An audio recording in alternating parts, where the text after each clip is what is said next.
everybody, welcome back to the Holy Quail.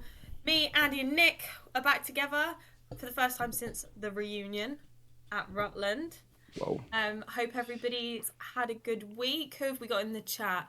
We got Pookie, hi Pookie, Birdie, Fishy, And yeah, you, Kat, hello everyone. you're in there too.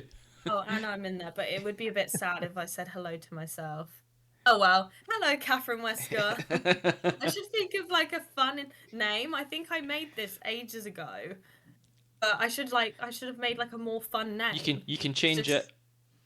Huh? Oh. You can Okay. change it. I'm gonna change it. I'll brainstorm Brainstorm and change that. Yeah, Birdie, you need to tell us your story. The story that you're going to tell while you're waiting for the stream. We'll It's just very be short. chatting Don't rubbish worry. for a bit. Won't miss out on I anything. hope you feel better. Remember the Fishy. 5th of November. Hey, Fishy. No, it's too late now. No, it's never too late, Birdie. No. You talked about it. You can't just say no story now. What? I don't know if everybody else is having the same issue as me. That all I can hear. Hey, impeccable. Explosions. All I can hear is fireworks going off outside my window. Yes. I'm sorry. I've just realised this is firework night, so I'm just gonna pop off real quick to close the door for my cat. Back in a minute. Good No thinking. problem. Yeah, all I can hear is just... And You could Pazuzu, probably hey hear some Pazuzu. close one twos. How you been, Nick? You been alright? Good, yeah, good. Busy. Feels like it's shot down for another week again. Yeah. But yeah, been out a few times. Nothing big, but just kind of walks and runs and things like that, which is nice. Yeah, how about yourself? Yeah, I've been very busy. Haven't been able to get out to do any wildlife watching because How's the house going? It's getting there. Still still decorating. We'll have another room ready for furnishing by the end of the weekend. So Oh, very nice. yeah. All the story.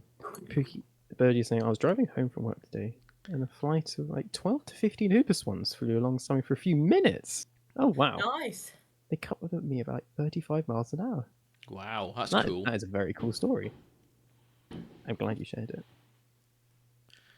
They're trying to blow up Parliament again. Not often enough. No, we need Yeah. to. We definitely need to give it another go here in the UK. Insert much political news and things from wherever you are. Although there is lots of hope at the moment because they're currently in discussions. Because going to the Commons right now is the badger cull. So whether or not badger culls will become illegal, and the vast majority of MPs have all said it needs to stop.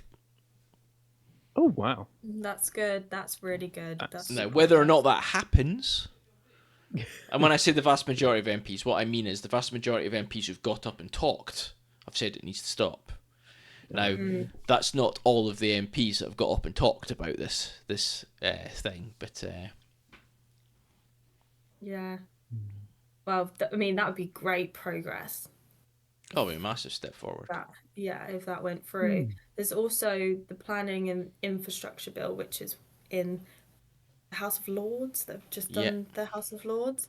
And I think they voted because the Planning and Infrastructure Bill was kind of species and habitats all kind of in one, basically, which was stupid and really damaging. But now I think in the House of Lords they voted for species having their own, so it'd be a bit more similar to what we have now rather than kind of like just saying everything in one.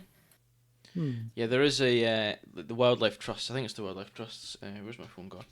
I got sent a link the other day. So there's a push at the moment to send letters to your MPs here in the UK regarding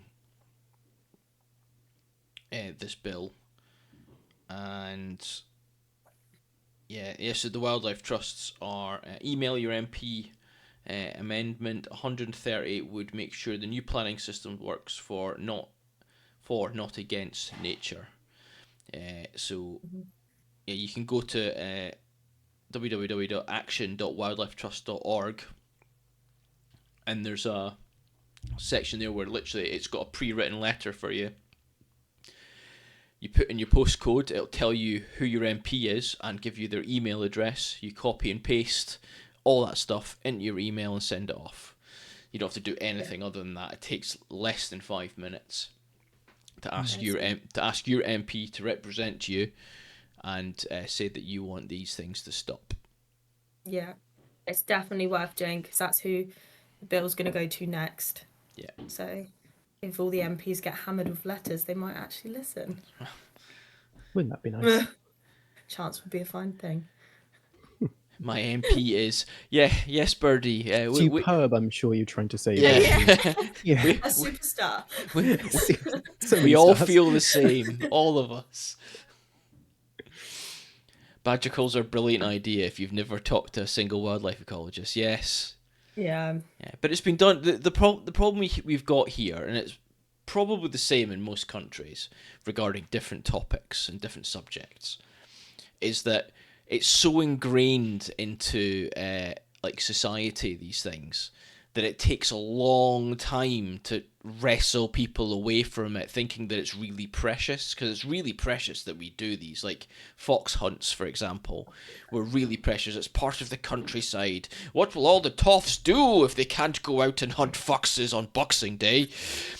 And then that changed to being trail hunting, so they could still go out and pretend to hunt foxes on Boxing Day, but still hunt foxes on Boxing Day. And now it's going to that point where it's like, you can't. We're getting to the point where it's like, no, you can't do this. This is but it's taking years and years and years and years for it to go through. And the same thing will happen with badger culling. The same thing will happen with stopping oil extraction, because we've done it. It's so ingrained in society that trying to get people to shift over is like trying to turn a ship. Yeah. Takes forever.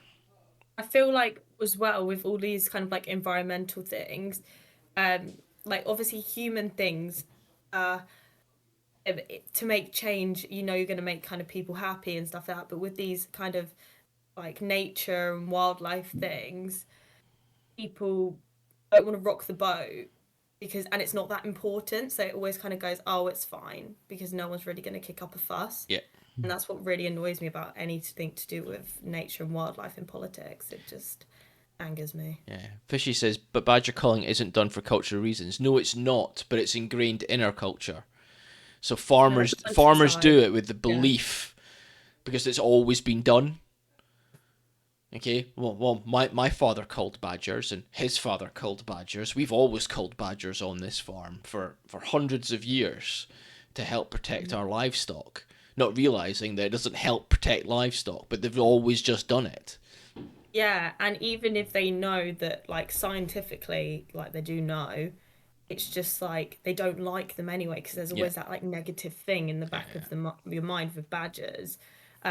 Like I've seen like even sets, when you see disruption of sets when they kind of like close in sets and stuff like that. So not necessarily like shooting them, but still kind of disrupting them.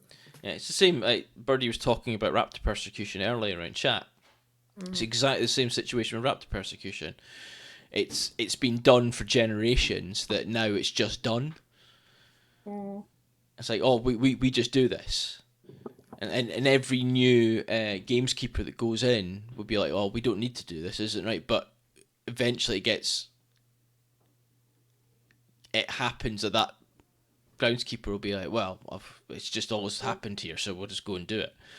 I do think that kind of like mentality, we are coming to an end of it. Yeah, it's seeing people like it's normally like the older kind of, I would say like 50, like 70 plus maybe, that kind of still feel like that. And then like, I think like people are now going, oh, we don't need to do that. So maybe in like 20 years, we'll see like a real Yeah, real but, change. but we all thought other topics were overcome, and they've reared their ugly heads again here in the UK quite recently, and they're all starting to come out the woodwork again, and it's got nothing to do with wildlife and nature, which is why I'm not really talking about the actual subject, but it's that thing of it's always going to be happening in the background, and it's going to take so many generations for it to finally be overcome, that the people who still think that way will be at the vast minority, as in like maybe 1 out of 1 million people might think that way, instead of it currently being 1 out of 100. So Yeah. Fishy says, reminds me of shooting pelicans here. Shooting pelicans. Wow.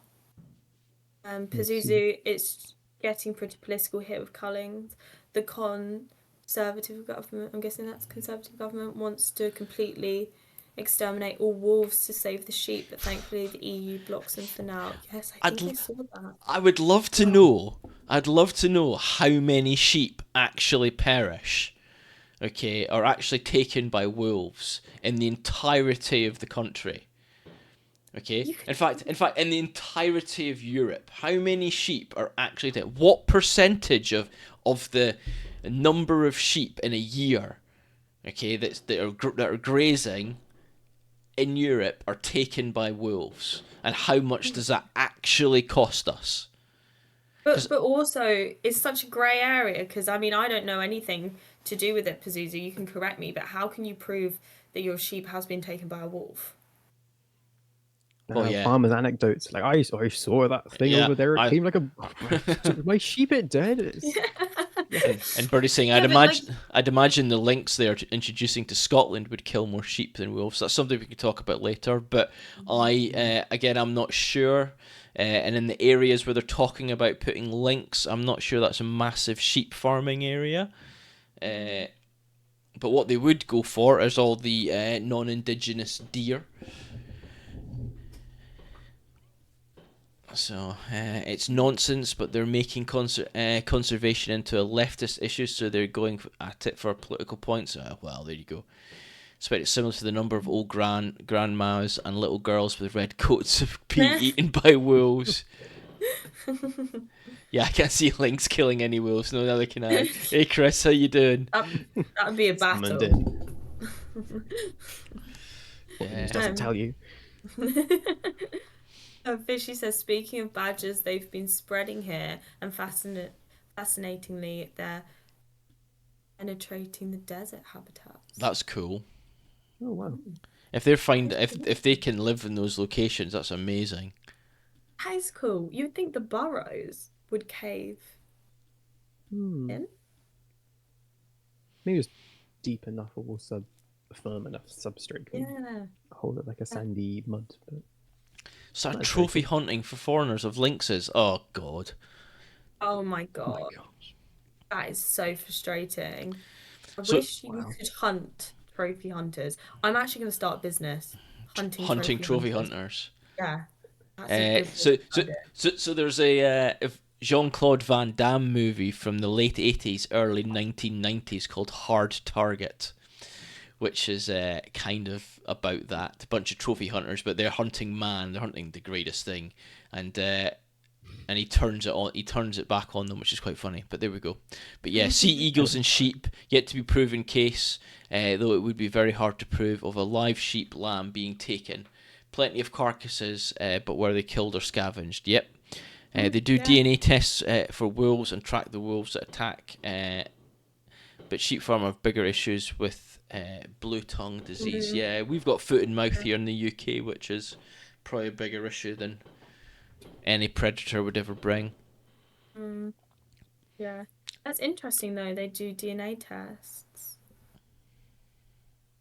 Speeds equal sheep. Attack sheep, but sheep, yeah. That's really interesting. So that's how they can prove it then. If the sheep got attacked by a wolf. You could also put trackers and stuff on, like the alphas and whatnot, couldn't you? Northern Irish farmers think kites and buzzards take lambs. Never mind sea eagles, morons. It's a possibility. So all these things are possibilities, but the number again. It's the numbers. If a sea eagle, if a buzzard, if a hen harrier, whatever, takes a piece of wildfowl or a lamb or a calf or whatever, okay, what are the actual numbers? Is it one in the entire year, or is it thousands? And if the numbers are in the thousands, then that's a conversation you've got to have. But if the numbers are in like the tens, if it's less than 100 over the entire country for an entire year, there shouldn't even be a conversation. It's just a Shall we have a look? that happens. Well, there is no data on it. That's the problem. Is there not? No, there's no proper data on this yet. It's all just anecdotes from farmers saying, "Oh yes, I've had this many taken this year, and it's all definitely eagles and that." And as Chris is saying, it's just psychologically easier to blame a predator rather than disease or starvation, which would indicate more blame on the livestock owner. So there is no proof as such. It's just from this farmer has said this farmer has said that kind of thing.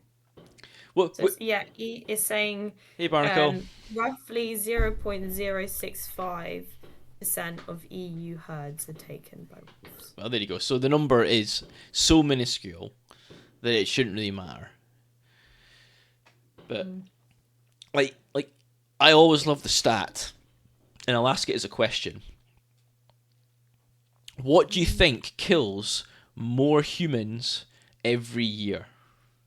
Do we think it's sharks, cows / cattle, alligators, or dogs? Cows. It is cows.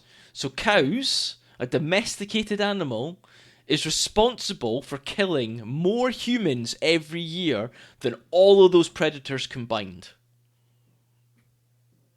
Yet, all those predators are feared, are hunted, because one has decided to go and take a nibble out of a human at the Great Barrier Reef or something like that. So all the sharks have to go and get culled from that area. And you're just like, it's just insane. It's absolutely insane. But because it's a cow, it never gets talked about. No. Oh, wasps. Yeah, probably. More people probably die from bee stings each year than... Yeah, if you're allergic, hippos, they're quite dangerous. I actually learned, this might be something really stupid that I didn't know. You know when you see videos of hippos in water and they're like really fast and they're like... And I thought that was their little legs swimming. But they're not. They apparently run on the bottom. Yeah. I did not know that. Yeah, I thought they were just extremely good swimmers, but no, they're like running with their legs. Just running at you. Yeah, it's because it's about the hysteria when one fox allegedly bit someone. Thousands of dog bites a year. Yeah, but dog bites are talked about. Like dogs killing people come up in the news quite regularly. Actually, there was one last week, and obviously the dog gets euthanized, and the owner ends up going to jail for however long. Yeah, I feel like only scary. I have to say, like I feel like they only make the news when it's like an XL bully, though. So I still think there's like bias when it goes for your certain political influence point. Yeah. So Fishy's said the most dangerous animal in the world is a mosquito. So there's an argument saying it's not the mosquito that's the most dangerous thing. It's the bacteria that are in the mosquito that's the problem. So do you blame the mosquito or do you blame the bacteria? Well, you can't blame anyone. Like this mosquito doesn't go like, I want to kill you, like, and then kind of, goes for you. I didn't do it. Bacteria, Your Honor. Wasn't me. we are talking about quite some spooky stuff right now as well, which is quite cool. It's Halloween. This is great. Well, it was Halloween, but Halloween quiz coming up, so I blame humans for getting in the way. Yes, Barnacle. That's the best way for it. Blame us for being so tasty. To be fair, Birdie says, in fairness, we do kill more cows in a year than sharks. Maybe it's revenge. that's good. Fair. I do like that. It's fair. I tell you what the most dangerous animal is. Bats. Yes.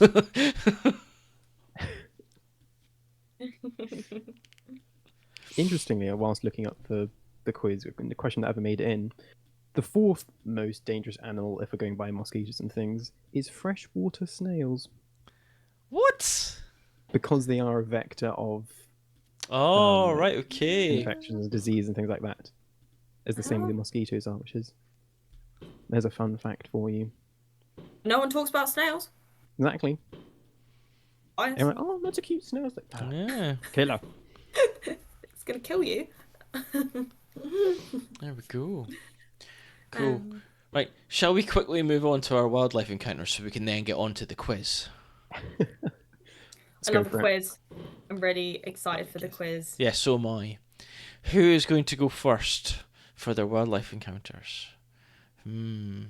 Shall we do rock, paper? I was going to say, shall we do rock, paper, scissors? That's much more fun. Shall we do rock, paper, scissors live on stream? I'm so bad at this game. We need like a wildlife version of this. Okay. Cow, mosquito, hippo. So we'll go 1, 2, 3, then show. Okay. Okay. Right. Yeah. And 1, 2, 3, show. Oh. Oh. No one goes first at the end of the stream. Thank you for coming. we all beat each other. We wonder whether No one wins. Okay, we're gonna go again. Okay. An action replay. Okay. Yeah. Okay. Ready? Ready. 1, 2, 3, go. Okay. So Nick is definitely out. Nick is out. Nick is last. It's between you, me, Cat. Okay. Okay. Got Cat and Andy here in the corners. Okay. For the final round. Rock, paper. Oh. I'll go for it. 3, 2, 1, go. Rock, paper. No, he's counting us down to show. Okay, counting down to throw. 3, 2, 1, throw. Okay. Okay. This is round 3. Here we go. Oh, have we lost Cat? She's frozen. I've won! It's mine! By technicality, Andy is the winner. Question for chat. Wildlife version of rock, paper, scissors. Oh, that's a good one, Chris. Yeah. No, there's got to be a good one. Cat turned to rock. Oops. Oh, she's back. You're back. She's back. Cat turned Okay. to rock. Okay, we're back for round 4, ladies and gentlemen. Okay, can we know how we're playing this before I throw? I'm going to say 3, 2, 1, throw, and you're going to throw on throw. Okay. I apologize for not doing this earlier. Cool. Okay, are we ready? 3, 2, 1, throw. Oh, both rock. Okay. Round 5, let's go again. 3, 2, 1, throw. Oh, Andy, you win. There we go, Andy wins. Victory is mine. Dog chases cat, cat eats bird, bird confuses dog. Ooh, good birdie. Bird confuses dog. Ooh, I like that one. I've only got one this week. And it was actually really interesting to find this. So I was in a garden, I was clearing a garden, tidying it up and stuff, ready for the winter. And I found a worm. Now the worm isn't the bit about it, because I picked the worm up to move it out the way so I could continue digging out weeds and all that kind of stuff. And as I lifted the worm, I noticed something weird about the end of it.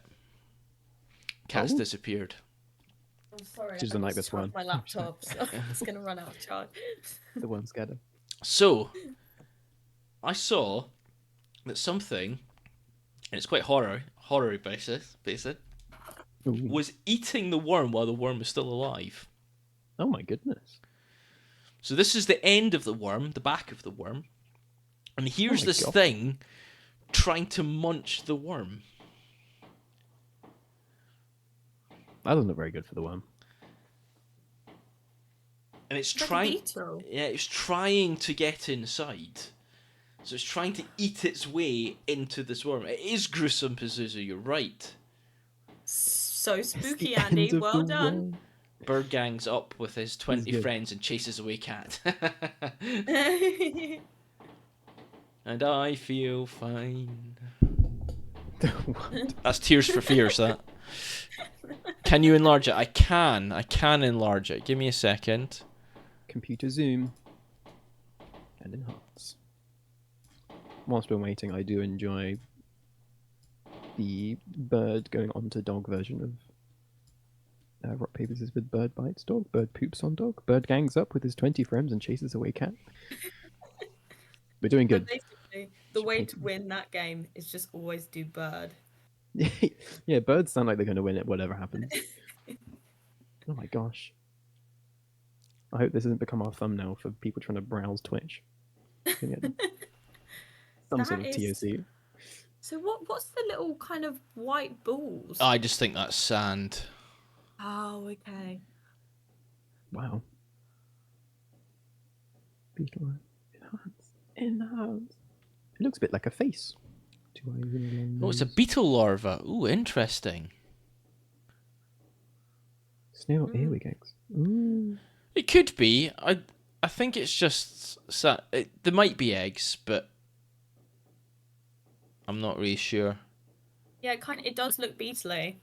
It does look beetly. Might be separate from the incident, like if the one was just crawling through a place which had a collection of eggs. So I expect that larva, whatever it is very full now. Must be. You would hope. Yeah, this was yesterday, and I got a video of it as well, but I didn't really want to show that because it was quite. Hope no one's eating my dinner. Yeah. Should have. It's the spooky stream, Andy. I'll put that away just in case you are show. Show. Put it on the Discord with like a heavy spoiler. I'll put it on the Discord for you folks, okay? I'm gonna look at that. Whitetail can pick up a chihuahua, note, or a cat. Yeah, true. We can have a 30-second warning. Uncle really wants to see it. Yeah. Here we go. Cool. Right. So that was mine. That was my wildlife encounter. A very gruesome situation of a poor worm getting munched on by a larva of some kind. We can look at eagle eating bunny, but not beetle eating worm. Okay. True. For me, it was more the fact that the worm was still alive was the issue. Oh. And it didn't seem to even notice. Yeah, so it was like caterpillars and was like larvae in general. If they've been parasitized by something and they're just wandering around, then one day they're like, "Oh, that's a weird feeling." Just like aliens and small larvae just burst out their side, or they've just been eaten from the inside. Or yeah, the insect world is a pretty cruel mistress. It is. Yeah, I wouldn't survive. I know of a white-tailed eagle took a small dog. Oh. Wow. Wow. I actually think I had something like that. Yeah, taking a small dog. Cool. All right, eating house cats. Where do you want to start with yours? Right, I've put loads of fungi on here. I'm not going to do that. I'm going to save it till our fungi off next week. And I'll collect some more to add to these. So ignore all of those. So what shall I go with now? So most of mine are from the Peak District. I don't even remember me saying I was going. You're just across the road from me again. The Peaks. Yeah. Yeah. They're behind me. They're actually behind me. Just put the camera behind you, and then oh my god, there's a cat. That's where I was. just behind me.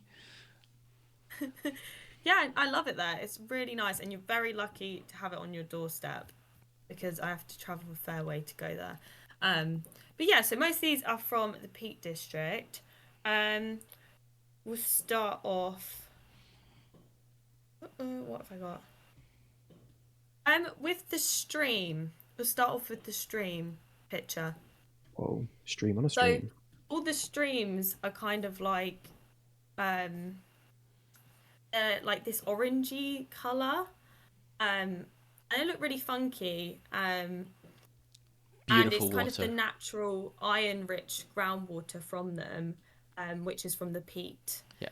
And it's when the water meets the air, the iron reacts with oxygen to form this kind of rust-coloured iron oxide, which coats the rocks and the stream beds.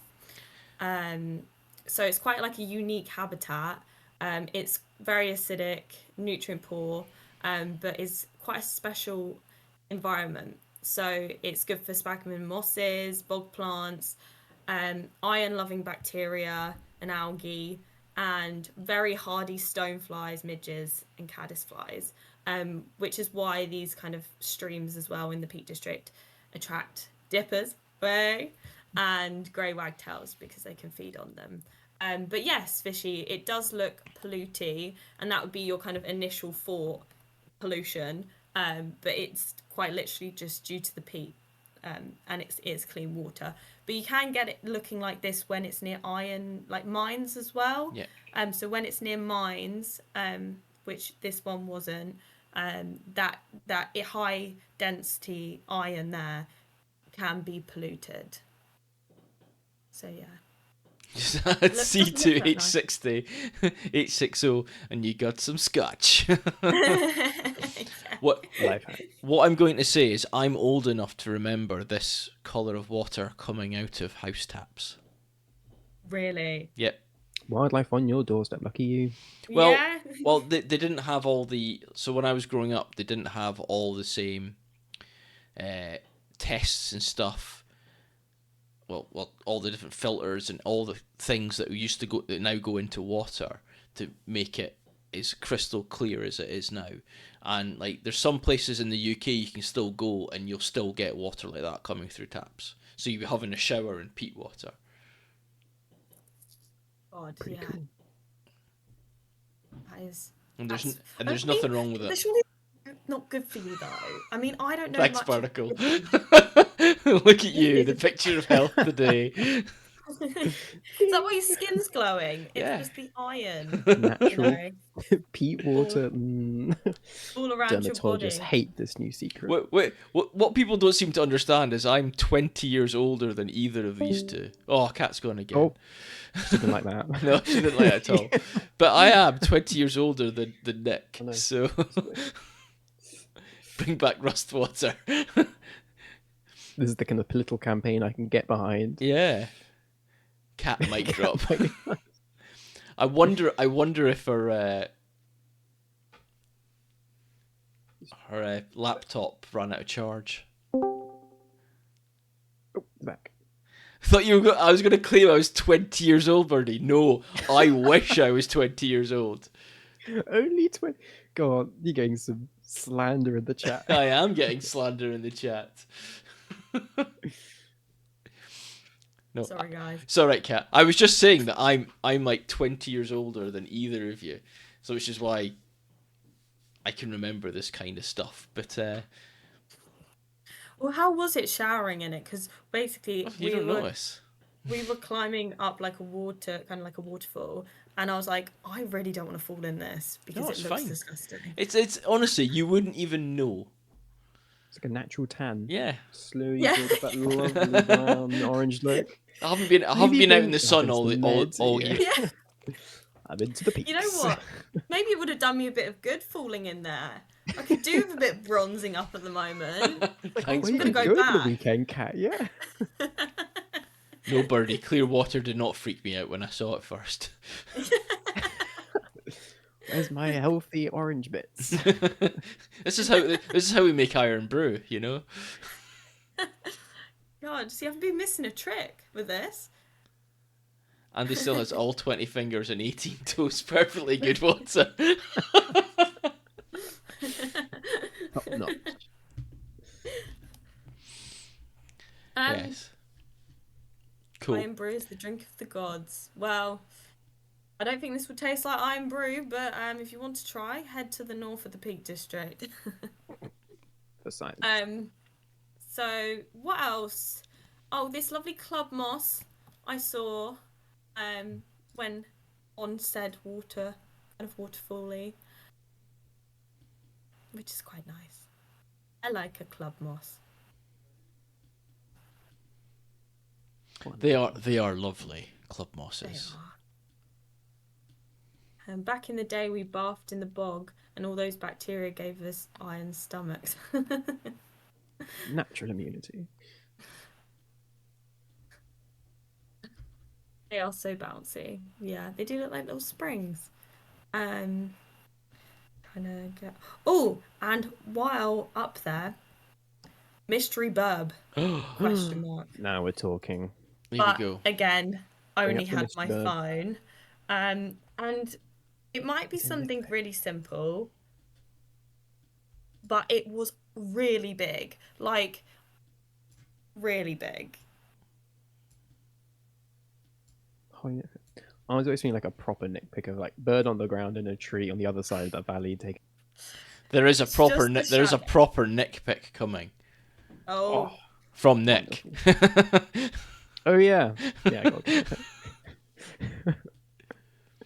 There we go, folks. What do we think it is? Looks like a bird. It's a bird. I was going to say white-tailed eagle, but it's not carrying a lamb or a small dog, so I can rule that out. Yeah, see, like buzzard, I get what you mean, because I was thinking that, but it was so big. Osprey. It's the return of the osprey. An osprey? No. I see. When I first saw this image, I thought it was a buzzard as well. That was my first guess. I mean, like, I understand the buzzard, but I see so many buzzards, and it literally just looked massive. And I think you can't understand that it looks massive. Or like you can't get that scale. Raven, like ravens bigger than buzzards. They're fingers of a ravens. Yeah, they're about the same size. Mother buzzard. Like, fair enough. It might just be a buzzard because I did think that, but it just seemed so big. It was very close. It wasn't close. It was ages away, and I was thinking, this is massive. So I'm going to take a picture. I'm like an Impeccable's answer. Bald eagle. I think it was a bald eagle too. I think bald eagle would be amazing. That'd be cool. Yeah, I don't know what kind of profile of. Having never seen one in real life, no, I don't think I don't know what the profile from underneath is either. But bald eagle, tick for cat, sweet. Sweet. And Barnacle also says condor. Life. I think there's been a sighting of a black eagle here this week. Oh, fishy, really? Black eagle. That'd be cool. The head looks so round, I might have guessed owl. Okay. I would like to do some research into this because I do get why you're all saying buzzard, because when I looked at the photo it does make sense it's a buzzard, but it was just so big. Eagle owl. Yeah, it's a bad picture. Hard to say. My guess would just be a big buzzard, but yeah, it's it's hard without context and how it's moving and things like that, so it's hard to say. Yeah, that's true. Maybe. Okay, guys, I'm gonna try and play with it and see if I can get it to lighten up and see if there's any markings on it. Otherwise, I guess we're gonna have to rule it as a big buzzard. Buzzard with a belly full of golden eagle. Well-fed buzzard. Yeah. So mystery burb. And then I've got this hairy shield bug. Oh, very nice. Which is a nice little guy. I kind of like their stripy bits on their shell. Yeah, I was going to say I like the hazard markings down the side. Yeah. It's quite literally like hazard markings. Don't touch me. It always blends in with kind of the rusty poles, which is nice. Yeah. A nice little shield bug. And then I think my last one, because I think everything else is fungi, is rhododendron, which is what I saw in the Peak District, and I just wanted to talk about it because I hate it. Well, you've just left it up there, Andy, in your back garden. Well, you know. You're a gardener as well. And you've left it. Look at it was like you can't even comprehend how much rhododendron was here. This was like in a lovely place in the peaks. As you can see, actually, it's quite like a scenic photo. It was lovely. And rhododendron everywhere. Yes, Pazuzu, it is invasive, and it grows on very acidic soils, hence why it was here, and it just completely takes over. Outcompetes kind of any wildflower, and it's just very thick and woody. And this whole place was just full of it, and it's really hard to get rid of, and very expensive to get rid of, once you have it. Um, yeah. just looked at Birdie's comment. The shadow beside cats looks like the person's in a public toilet door. It does. It actually does. Why does the head look like it's not attached to the body? Really thin neck. I can't unsee it now. What have you done? Yeah. Yeah, it's rhododendron is really bad. But I also done some kind of more reasons on why rhododendron is so bad. And these I didn't know. So rhododendron leaves roots that contain allelotrophic chemicals that inhibit germination and growth of other plants. They're poisonous to livestock and some wildlife. They also spread plant diseases. So rhododendron is a known host of the Phytophthora rhamonium. I'll put it in the chat just in case I'm not saying it right. Fungus, behind the sudden oak death. So because of this, infested rhododendron stands can act as disease reservoirs. So they can actually have a negative impact on our tree species as well. Was that the dead stumps you said? No, so it says the last sentence. I've already forgotten what. Because of this, infested rhododendron stands. Oh, so yeah, stands can act as disease reservoirs. Wow. So even just killing it it can still do harm after it's just sitting there dead. That's impressive in the worst way. Yeah. It's actually a really horrible plant. I mean, I knew it was bad, but I didn't know it kind of helped with all these nasty diseases as well. Yeah, out of all the invasive plants we have in the UK, rhododendrons and Himalayan balsam are like the two of the worst. Yeah. It's just how prolifically they can self-seed. Like I know that there's groups who go out to destroy roadies, like pull them out of the ground, poison them, cut them down, all that kind of stuff, as well as Himalayan balsam as well. So it's just it's a constant battle, and the problem is now that we've got them, we'll never get rid of them because the original plants are, as Pookie said, they're on lots of estates and hunting grounds, and they won't want them taken down because they've been there for so long. Yeah. Like you can go to most big country houses here in the UK, and you will find really old rhododendrons. Japanese knotweed likes a word, Andy. Well, yes. True. It does. It's like, don't forget about me. But it's not to the same degree, Pookie. It's probably worse, but it's not as prolific as the other two.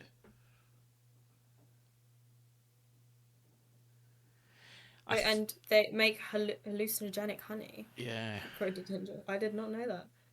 Jeez. Oh dear. Are they all rhododendron that are affecting or certain species with dendron name? I'm not sure all rhododendrons are majorly bad for self-seeding, to be fair. It seems like they always look like that when I see them, so I don't know. They always look like that literal stand of it. And they've got the pinky flowers. Yeah, I think it's a specific rhododendron variety that does this, which I think is the one that came over from the Himalayas. Should I have a look? And then there's been many that have many different subspecies have been created, as plants people do. Yeah. To try and get certain colours and certain leaf shapes and all that kind of stuff. So, or leaf colour. Yeah, no, it's not the same. all rhododendron species cause these problems. So it's rhododendron ponticum. Ponticum? I think Ponticum. Hybrids. It's probably worse, but it's not as bad. Andy 2025. Thanks, Birdie. Inspirational quote. You know what I meant.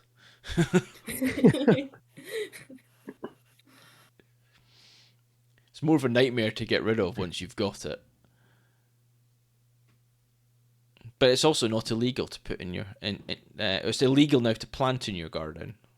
Talking about Japanese knotweed, it's illegal to plant it in your garden now, but it's not illegal to have it in your garden. What? Interesting. So if you can, there'll be gardens out there with knotweed in it, because it's actually quite a striking plant, and you can eat it.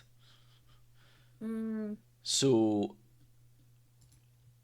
there's there'll be people out there who want to keep it, and that's it. The issue is that it likes to self-seed. Yeah. But there's so much less of it than there is roadies and things like. To give you an idea, I think I've seen 2 plants, as in 2 Japanese knotweeds, in the last 5 years. Yet I've seen countless rhododendrons or Himalayan balsam. Yeah, I don't see Japanese knotweed as much. But then I don't know if it's just I'm looking in the right place for them, if you know what I mean. And they all have their kind of niches as well. Like some next to the riverbeds and ditches, uplands, some generalists and things. So I'm sure if you went looking for it, I'm sure you could find it. Plenty of it. Same with Gunner here. Mark says, big ornamental clonk of a thing. We see them dotted around in the wild. Clonk of a thing. I love that saying. There's knotweed everywhere here. The municipal people made a half-arsed effort every couple of years to get rid of like 2 square meters just for show, but we've surrendered. It is a nightmare to get rid of. Is Japanese knotweed. There's a reason it does so well. Yeah, you've got to dig down like 5 feet and take everything, like the soil and everything. There's no point, because if you leave a tiny little bit of root, it just pops up again. No, I remember on my placements, especially Cotoneaster and Buddleia were the big 2, which I do lots of cutting and treating with herbicides. And yeah, some of them you think, oh yeah, that one's completely, that's got no chance. Next time, bloop, it's back again. It's like, and that's actively trying really hard to get rid of it, and it's still coming up almost no problem thing. So if you're half-assing after just letting it go, then of course it's going to do very, very well. Yeah, no point, is there? Just delaying it rather than stopping it. Bring in the wolves, they'll hunt them. Yeah. Send them for the plants. Right, go on, Nick. Oh, it's my turn. It's your turn. I'll start with some autumn colours. Number 1, please. Because, yeah, here in Oxfordshire, autumn is in full swing, which is really nice. The colours are looking very lovely. So, there's a nice little woodland nearby. Nice little wildlife trust reserve. It was very nice for a run, just to wander around. And yeah, just some really nice colours. And I'll go on to my second page, because this is a nice woodland, and my second page is in like the urban environment, but it's just such an orange tree. So it's very, very nice. But we need to find a moth caterpillar that can eat them all. Yeah, I see. Well, I think I talked about it on the stream a few weeks ago. For Himalayan balsam, they've is it the got rust fungus? Yeah, fungus. Yeah, Yeah. I can't remember if I talked about it or not before. I think it might have been a few months ago even Yeah. that they've trialed and it seems to be going well. But yeah, that is an option, which would be cool. But yeah, lots of lovely autumn colours, which is very nice. Lots of crunchy leaves around, pretty colours and things. It's been very, very nice. I'll go on to my, you know which one is my nitpick. I'm sure people will guess it, but I'll just leave it completely open and see what people say, because that's far more entertaining. You have to tell me if it is the one that I think it is. Yeah, that is the one. Yeah. I don't think. Yeah, none of the other ones are that bad. It's a wallaby. Correct. No. Dogs. Microsoft screensaver. God, Or a deer is worse than I thought. So yeah, I was on a walk with my partner, and I think we brought the dogs and things. And, oh, this is very nice. Can we get a picture? And it decides to walk off as I'm trying to take a picture. Like, oh, this is not going to look good. Here we go. Yes, we've got a range of wallaby, kiwi, bulldog, and fox. This is going just how I planned. This is brilliant. Fox or deer, I think. Yeah, so it is a deer. Bonus point. Species? Muntjac? That's what I think. When it was facing closer, I think it's got like it's quite a small deer. It's the size of a medium dog, 50-ish centimeters, kind of to the shoulder height. So I think a muntjac, and they are around. Seem too small. This is a fawn. I'm not too familiar with muntjacs. I haven't really seen them before properly. Oh dear. Indeed, it was an oh dear. Deer the size of a dog. Yeah, I was trying to work out. It's the deer the size of a medium dog, which is about the deer-sized dog's is deer. Yeah. They are basically the size of a dog, muntjac. Yeah, it was like a big dog. I'm not gonna. Yeah. Yeah. Dog. It's around the size of a muntjac. That's the best way of putting it. Yeah. That means that was very nice on you. If it moves like a muntjac, it's the size of a muntjac. Exactly. Means it's a muntjac. I love that people are thinking like roe and fallow and stuff. No, down south we get muntjac, literally deer that look like dogs. We don't get your lovely red deer. Yeah, because when I grew up in Devon, like I saw like kind of red deer, and I was like, wow, massive. This one here, I was like, it's teeny tiny. And we thought it must have been a fawn at first, but maybe it's because adult muntjacs are small, aren't they? Yeah. Yeah. So I think it must have been an adult muntjac, but it was very cute. Nice to see them. I'll go on to my Epiritusp moth, please. This was my best moth spot. It was a wild moth, not quite a street moth. It was a fence post moth, but it was near some buildings. So it kind of counts. It was blending in very nicely, and I've seen quite a few of these. Must have seen 4 or 5 Epiritusp moths. Most likely, kind of the autumnal moth. But it's hard to distinguish the Epiritus. I'm sure Pazuzu will know much more than I do, without kind of gentle inspection. But they're very lovely moth. No spying in people's windows. Birdie, you gotta can't just say it like that. I was looking in someone's window. I was looking at someone's window on the outside for a moth. The blinds were closed. Blinds were closed. Blinds were closed. Yes. There we go. Yes, no people possibly watched in the process. This is nice, just alongside a footpath next to a field. Post mothras. Glide to photo. Oh no. But yes, very nice moth. Quite a few around this time of year. I've gone to my giant willow aphid. This was an exciting find. This is just sitting on the car. I was thinking, what on earth is this little fella? Well, quite sizable fella, I should say. They're a good 2 centimeters long in total, it feels like. And like not quite, maybe a century and a half in total. Absolutely huge. And I was trying to look at it, I was like, that can't be an aphid. Aphids are tiny. But I think it's a giant widow aphid, which are meant to be one of the largest aphids. Which is, yeah, it makes sense because it was absolutely huge. And they do, as far as I'm sure. Let me quickly look it up. This is a cool thing I found. If this is the correct species, they do not require a male for reproduction. Only females have ever been recorded, which suggests that reproduction is parthenogenetic. Sorry. So all offspring produced are genetically identical clones. It's cool. Very cool if it is them. Feminism. Abdomen.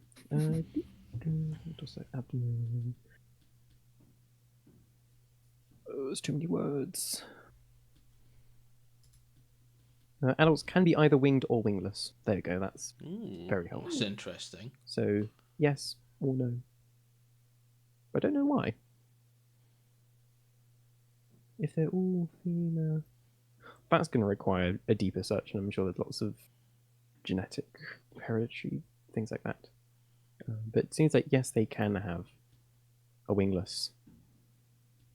They can be wingless, but it's adults. It's not a separate generation, it seems. But big asterisk for please do more own research if you want to consider this more. Parthenogenic. Is the correct spelling. Thank you, Fishy. It's missing a wing. Oh yeah, closed wings. Thank you, Barnacle. I always say you never find those when looking, and they appear around the places. Have you seen them quite often then, Barnacle? Yeah, you can't quite see in this picture, but at about 2/3 the way towards the back, there's like a paler kind of patch you can't see, and it looks like they have a little, as Barnacle says, like kind of shark fin, like thorn, like spiky bit, which is quite ominous if you look at it from side on. It's quite large. It's cool. That's cool. Very cool. Yeah, I'd never seen them before. Have you seen them at all? And you work in gardens? I might have, but just not really paid attention. So I'm going to say no. The little thorn on the back, though, do you think that's to stop things eating it? Back to the search. Possibly. So I don't know if you remember that there was a one of the last David Attenborough BBC wildlife shows. There was a shark in it that had a horn on its back, and if it got eaten by something, like another shark went to eat it, the horn would jab into the top of the mouth. Oh wow! And then it would release, and the thing could swim away. So I can't remember what that was. That's really cool. But it might be the same, especially if you consider that if somebody's trying to eat it, and it's got that thorn will get stuck in its throat. Ooh. Meaning that it can't swallow properly. I think you just gave a photo. I'm guessing this is it.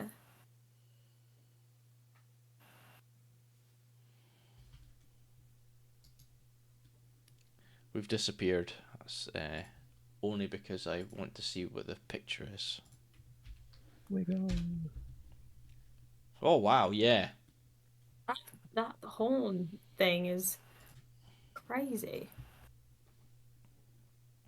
We're able to show that on the stream easily for people, or I'll pop it in the Discord if you want to have a look. I'll pop it in the general chat. And that is just a link to the picture. That is very helpful with me. There you go. I'll put the actual picture there. Yeah, big spiky horn. Can't find a function of it. I'd imagine so, because it's big and spiky. I wouldn't eat something with big spike on it. And as you just said, shark with big spike, not get eaten. Aphids are like, oh, that's a good idea. I'll try that. They have red blood, so I'd accidentally found. Oh dear. Oh dear. During you know, I followed late son with the Professor Entomologist who took interest in these. That's very cool. Wow, that's very cool. Yeah, that was a fun find. Wasn't quite expecting that. Because they look like a bug. It's like, it looks kind of aphidy, but it's just so big. Aphids, you always the teeny tiny ones on plants, and the ladybirds are the big kind of muscular ones that go around eating them. But I feel like if I was a ladybird, I'd back away from this aphid, especially with this big horn on its back. You'd have to be one hell of a big ladybug. Yeah. Go get your friends to come back here. Yeah. Make it on. Make an Excel ladybird. Oh, you post a congregational part. Oh, thank you. I'll go have a look at that later. Very handy. We might not know the function. There might be several or none at all. There we go. Science right there. I'll have my southern oak bush cricket next, please. This is a fun one. So my partner's dad went off to work in London, then came back. I was like, oh, I've got a passenger. And had a quick look at them, tried to work it out, and turned out to be a southern oak bush cricket with kind of the yellow stripe down the back of the body. With their range is generally in London, quite so far up here, so hopefully they're doing good up here, but I'm sure I put them outside and they seemed happy. Ooh, Fishy's asking for an enlargement. I am working on it right now. Very lovely little thing. I do love crickets. Like I like grasshoppers, but crickets, there's something about just the massive legs compared to the body. And I feel like grasshopper, I can see them being very jumpy and springy, but cricket's not quite. So whenever they go doing, it's like, oh, it's very exciting. Trivia: ears on the legs. Interesting. Wow. I did not know that, Fishy. That is very cool. Picard voice. Computer. Enhance. I need to look into that more. Crickets ears on legs. It's going to be another deep dive. Why do crickets have ears on their knees? That sounds like a complaint. I don't want my ears on my knees. Can you imagine if our ears were on our knees? They're very uncomfortable in our trousers. We'd also have to wear shorts. We'll have like trouser holes for where the ears are. And you'd always have to sit up with your knee, like here. Yeah. Sorry, what was that? Let me get my knee a bit closer to you. Instead of like a microphone, people just bend their knees over to people they're interviewing. Well, you wouldn't have headphones, you'd have knee phones. That'd be good. Oh, you couldn't kneel down. No, you couldn't need it. You wouldn't hear anything. You'd stop yourself from hearing things. Don't know what you're saying. Put some knee muffs on. We don't want to hear them. Knee pad manufacturer, like, yes! Yeah. Multi-function product. My time. That's a very cool fact. Thank you, Fishy. I'll finish with my fly. Tequila Farah, please. Fly. This was just a pretty fly I saw on a recent run. Don't really see too many kind of hoverflies and things anymore as we come into the, I think, cooler winter. It's been, I think, like 16, 17 degrees the last few days. It doesn't actually feel like winter at all anymore. It doesn't feel like November. Yeah. But generally, seeing fewer variations in flies and hoverflies, so it's nice to see a few different ones instead of just your classic bottle green, blue bottle flies. Yeah, that's been me for this week. That's been awesome. Very nice. Nice selection of things. Good selection all round. Next week, fungi fun. Boop, boop, boop, boop, Whoa. boop. Many mushrooms. Many mushrooms. Have you seen how many fungi pictures everyone's been putting in the fungi folder? It's been good. Such a range as well. It's been ridiculous, everyone. So many. So many I can't keep up.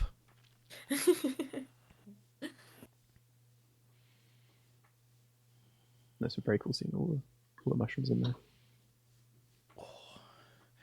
I'm glad you've been enjoying it, Birdie. I might have to go out this weekend and see if I can find more. And I've been finding loads in gardens and stuff like I had puffballs today in my hand, and they were proper. They were just the ball. There was nothing else. Oh, It was a little sphere. It was amazing. yeah. Love puffing puffballs. Yeah, the Huskable puffballs. Yeah, so good. but these ones hadn't like started puffing yet. They'd literally just spheres, and they were squidgy, waiting for it to go. I found candle snuff in my garden the other day. No pick though. Oh, birdie. Oh, I like a bit of candle snuff. It's a It's nice a good one. find. It gets common, but it's like, yeah, every time you see it, like that's a nice fungus. And I know it. Like, that's like, when fungi season comes around again, I always feel like, oh, yeah, I start to get to know them. And then next year I'm like, where's all the names in my head gone? But candle snuff, that sticks. Oh, you got a picture of it. That's cool. Yeah, we're over 50 species the last time I did a count, which was, I think, the beginning of last week. So, Wow. I reckon we might hit 100. Yeah. I think. Yeah, Fishy, go and look for fungi. It's super fun. Are they? Well, no, I've left them in that garden because, Confuse your gardening colleagues. Like, there's lunch. You might get fired if you start eating them. All your which garden was it I was in? I can't remember which garden I was in. Let's go back and check. Well, the next time I'll be in, it'll be next week, so at the earliest. Ooh. Maybe it'll be before Wednesday. Yeah. I'm not an expert. Don't do what I say. I was going to say, that could be risky. Right. Are we going to try and do... Oh my goodness. Quiz. The quiz. The quiz. Right. I've got a test slide because there is audio. I've gone full out on this quiz. Well, it was in like the first half.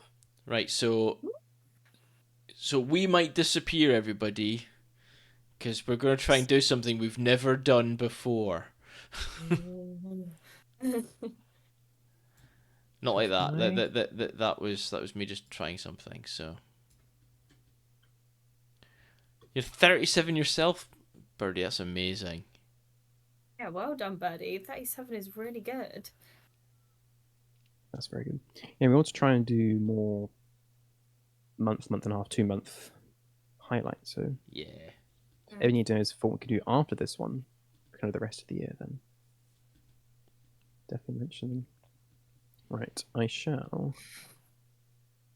Arnicle, oh look at shroom. Share. You should change it for the autumn, Birdie. Nothing's popped up. I press watch. Watch stream. Ah, here we go. Okay, right. You're gonna have to give me a second, everybody. as Andy plays around with this. I will be keeping track of the scores. Okay. The thing is, I'm gonna have to. I don't know how I'm gonna hear it. I'll mute myself and then you play it. Yeah, most of the sound is just for added immersion. But there is one where it's pretty not necessary, but it's part of the question is what can you hear? So fingers crossed this works. I want to go look for my favorite fungus, which only Birdie knows of. Can we see next week? Oh, very cryptic. I want to see it. Immersion.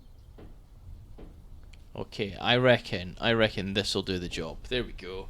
Look at that, and we're at the bottom. Hello, everyone. Hey. Oh, there you go. Right. Okay. Get your quiz hats on, everybody. Does this work? Halloween quiz 2025. Prepare for the spookies. Could you hear the forest ambience in the background? I could, yeah. Oh, I'm not going to say anything, but it's going well. Okay. welcome to the quiz. Pazuzu saying, wait. Picture the scene. You are in 16th century England, and you are a hedgehog. In this picture, what should you be most afraid of, and why? I'm a hedgehog. What would I be afraid of? You're in 16th century England. Do you want some... Can we answer? Everyone answers, Birdie. Everyone answers. This is a group. I say assignment. That's completely wrong. Group effort. This is just for fun. Everyone. The lady. Who is the lady? Yeah, who's the lady? It's just some lady from the 16th century. No one in particular, just a lady from the time period. So we've got agree knights. With Birdie. I think the lady. Yeah. The hat looks suspicious. Yeah, the hat. Yeah. Yeah. Hat looks suspicious. So I'm not going to say it's the eagle. I don't think it's the eagle. Fox, maybe. Lynx, dog. So the dog is a possibility. The knight, trampling, maybe not. Unlikely though. How many knights is there plotting around? Yeah, there's a farmer. Maybe they made their hairbrushes out of them. Oh, I'm guessing dog, says Pazuzu. I think it's something like a hairpiece or something. Yeah. Lynx, says Fishy, because leopards unroll hedgehogs. These are all good. This is great answering. There is something sneaky. I think you're right, Birdie. There's something sneaky about that hat. Yeah. Run a hog through my hair. Just use a hedgehog as a hairbrush. Ow, ow, ow. Yeah, I'm going to say the farmer. Saying the farmer? I'm saying the farmer.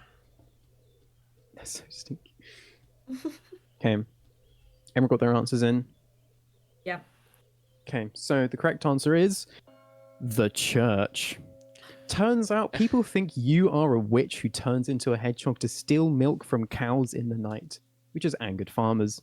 In 1566, the Elizabethan Parliament put a bounty of up to 4 pence on the head of every hedgehog that was caught and killed. Even the church got involved, offering bounties of their own. I love this. In the 1532 Preservation Act of Grain, the first Preservation of Grain Act, or Vermin Act in 1532, which was passed, mostly focusing on crows. Food shortages were commonplace with poor weather affecting crops, so any animal that might steal grain was seen as an enemy.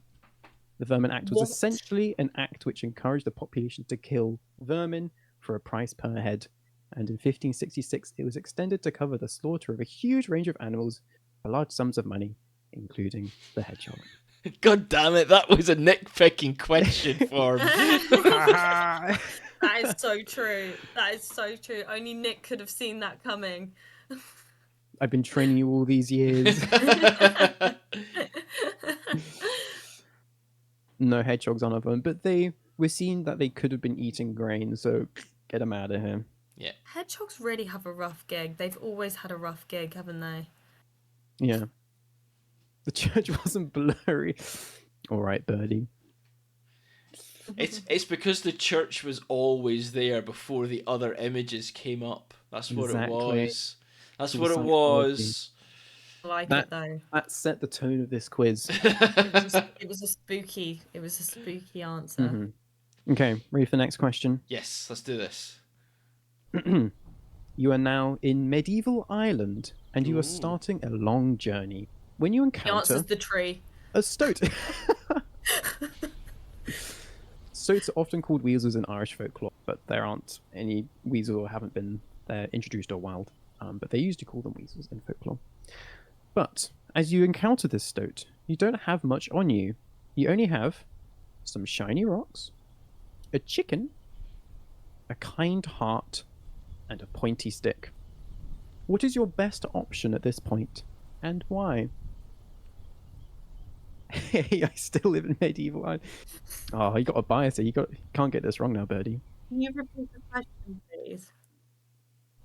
So the question is, you've encountered this stoat, at the start of a long journey, but all you have on you is some shiny rocks, a chicken, a kind heart, and a pointy stick. What is your best option at this point, and why is that? Option 4, just what do you do with your objects in your possession? This is one of those like role-playing questions where you're stuck in a room and you've got to figure a way out.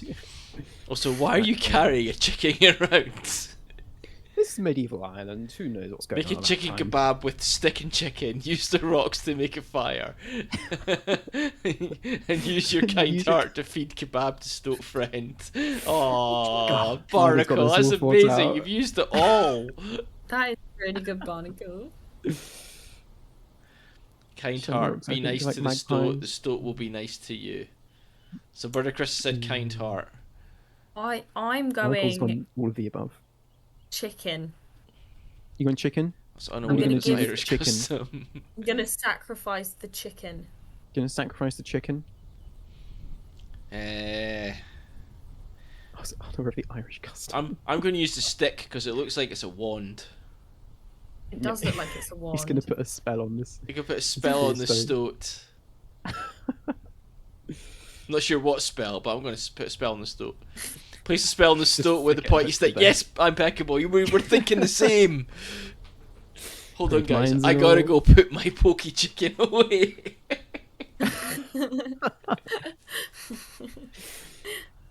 Use the trees because the trees are the church of the...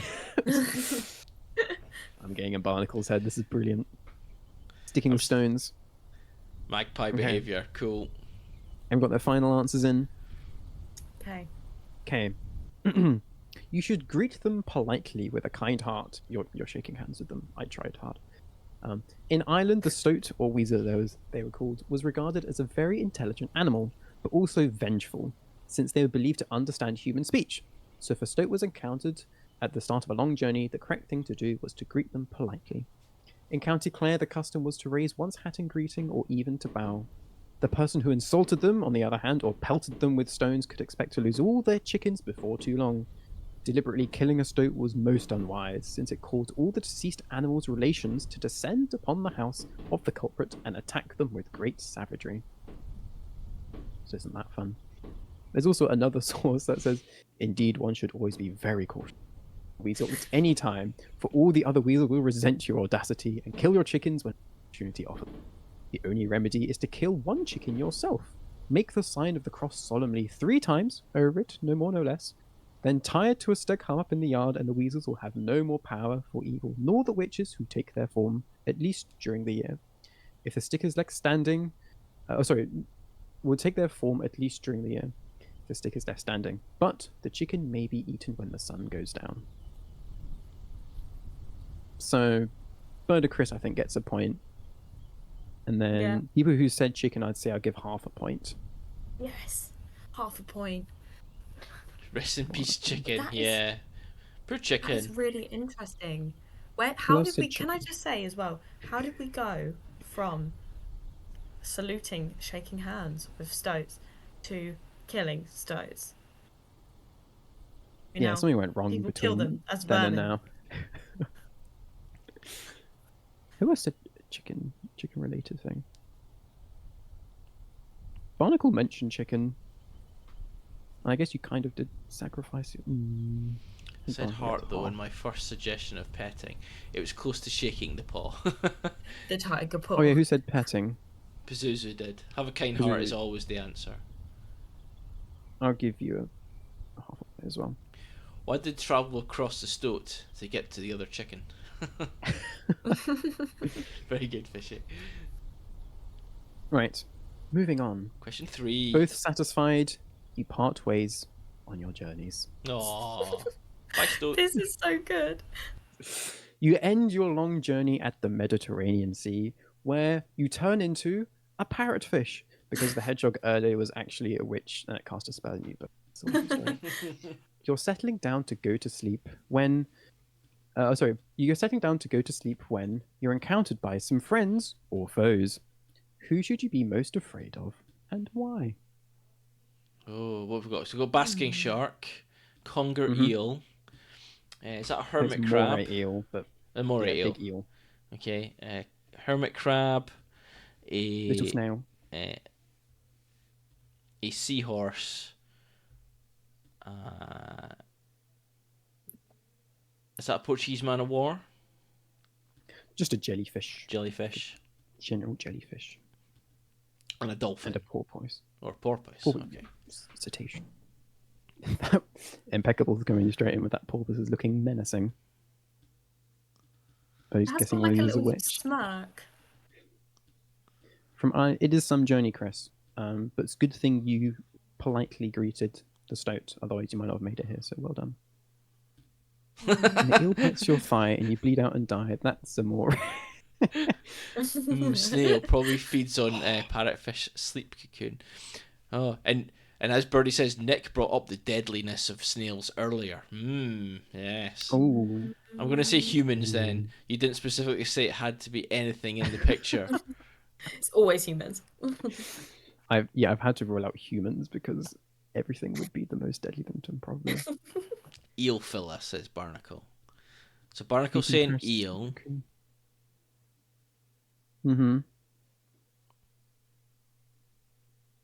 Also, who called a Portuguese man or a jellyfish? He is so aren't. Well, I feel like you're like a teenage girl with like a very strong opinion. It's like they are so aren't. Seahorse seems the most unlikely, so I'm saying that, says Birdie. Yeah. Fishy says snail. He's a snail. Ooh. Okay. Have you two answered? I can't remember both your answers No, were. so I'm not going basking shark. Mm-hmm. I'm not going jellyfish. I'm not going seahorse.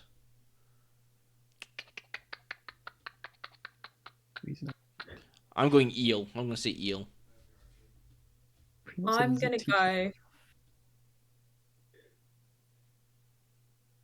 Ooh, Impeccable coming. There's bound to be some good folklore about basking sharks. Those things look haunted. They do look pretty spooky. And Barnacle gonna get souped to a pulp by the basking shark. Souped to a pulp. Wait, can I change my answers, Birdie? Of course you can change your answer, Birdie. This isn't some formal test. First answers only. You get below the pass mark, you are kicked out from the community. Have you got an answer, Kat? I can't remember if I think the porpoise. Porpoise, yeah. I'm going to say the parrotfish itself, says Birdie. Oh. Ooh. That's a good one. Oh, gosh. That's a good answer, maybe. 10 press-ups if you change your... Yes, now stuff on the floor is completely different kind of... Are you talking about teachers, Chris? Anyway. We want our answers. Answer is... the snail. This is Cumia reticulata, sometimes called the vampire snail. They are found in moderate and tropical waters from 200 to 300 meters depth, but most commonly in shallow waters, and feeds at night when fishes are asleep. Their mouth part can slice like a tiny scalpel at the end of their mouth with a giant proboscis. Once contact is made between the proboscis and the skin of the fish, the proboscis extends its length to gain access to the blood vessels. Their proboscis can stretch 3 times its body length and therefore allows them to bypass many fish's defenses to bloodsucking, such as the parrotfish's mucus sleeping bag. So in case you didn't know, some species of parrotfish use a mucus bag around themselves to protect them from most predators. So things like the moray eel, if they try to grab it, it'd be a big ball of mucus and they'd slip away and can't get them. But it is no match for the snail. Upon contact with the skin, anesthetic is secreted to numb the area along with anticoagulants to prevent the blood from clotting. These snails have secondary glands in the esophagus that secrete proteins to keep the blood liquefied in their own guts. Furthermore, vasopressors, which increase blood pressure by constricting blood vessels, were found, and because the proboscis is thin, it is therefore possible that the snail increases blood pressure to allow maximization of blood income and feeding time.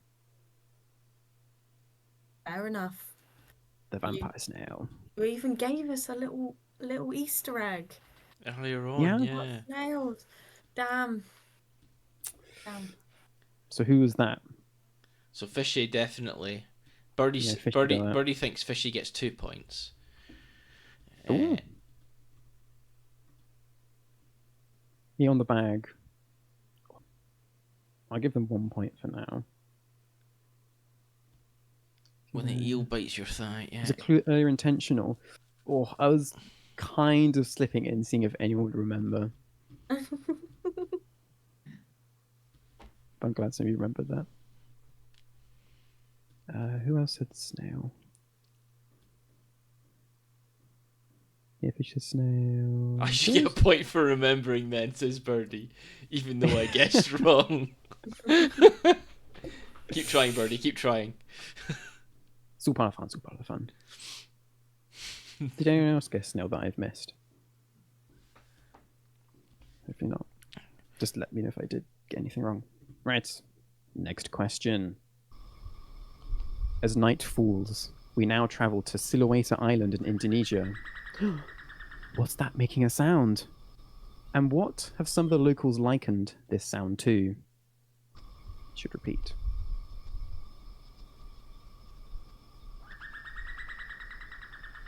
Spooky. Sound worked, yes. It sounds like someone's just said a joke and it's giggling. Where is it? Oh. So this is Sulawesi Island in Indonesia. I got sound clip 2. Lyrebird, Fishy says.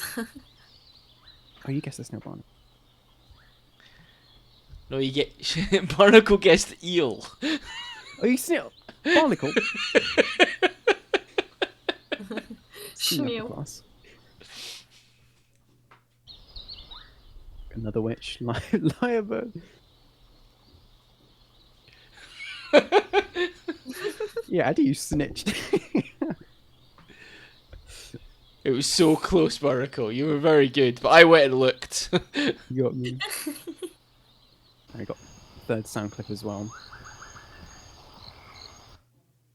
That's a short one. Just repeat. There you go. There's one more as well.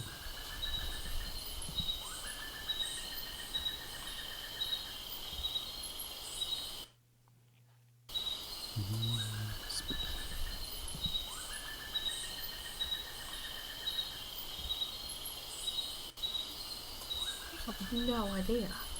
No. We try to guess what it is. You can all guess. I got one more, which is quiet, just so, unless people want to go back. This is not too loud. I'll give A time to think. tamarin monkey, says Birdie. Yeah, lemur from Barnacle, primate for Birdie, another witch for Pazuzu, lyrebird for Fishy. This is in northern Indonesia at night time. So what is this animal that's making the sound? And then part 2 is what have some of the locals likened this sound to? I was going to say, yeah, it does sound like a haunted kookaburra. Impeccable, you're right. I mean, Indonesia, I kind of get the primate. Do they have They have orangutan in Indonesia. I don't know exactly. Well, if you don't know, then that's not the answer. And this is a double bluff. I can narrow it down for people if we have no idea. Yeah, so I think orangutans are Burma. You watched a bunch of Indonesian horror movies. I should probably know. They're in Sumatra and Borneo, isn't that in Indonesia? File. Is it Borneo, not Burma? I'll narrow it down to birds. So this is Bird. a bird.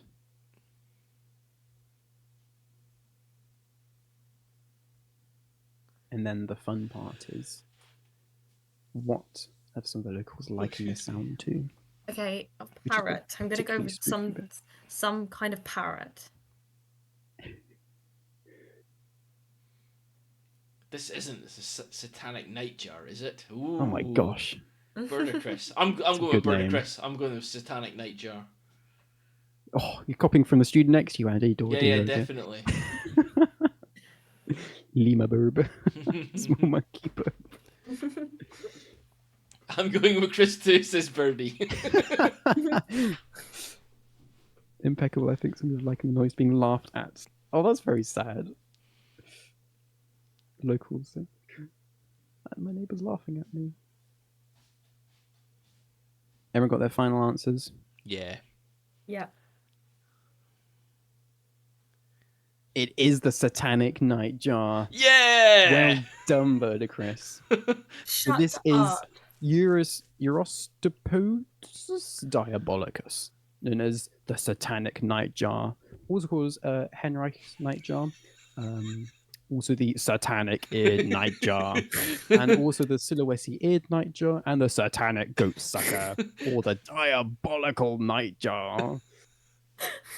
So a variety of names, some more scary than others. But well done, Birdie-Chris, for coming in. Oh, Birdie-Chris, fair enough. Who else copied? What's copied a few? So, Andy. Who else changed their mind? Birdie. Impeccable. Scrap my answer. I'm going with Chris. Oh my goodness.